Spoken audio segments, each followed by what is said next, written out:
ما بتعرفش تطلع هوا وتتكلم ما تتكلمش. نعم يا اختي. ما بتعرفش تقول تصريحات يا كابتن ما تقولش. انا عارفه يا اختي. بص يا كابتن سيد، ليك كل الاحترام والتقدير انت وغيرك. لما حضرتك تيجي تتكلم عن الزمالك يا ريت يكون في استخدام للمصطلحات اللي ينفع ان انا استخدمها. يا خرابي. وحضرتك فاهم قصدي كويس. يكون في احترام، ادب، عدم استخفاف، لان جمهور الزمالك زي ما اتكلمت وقلت قبل كده لن يقبل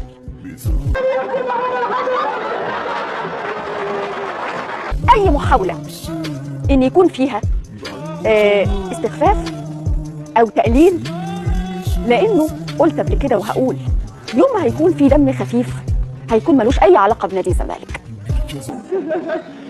بس يا موساكي هتموتي نفسك يا موساكي. دي نكت خارجيه ولكن لن تمس باحترام نادي الزمالك. بس يا اختي بس عشان اللي بطنك بس. في حاجه اسمها ادب في الحوار.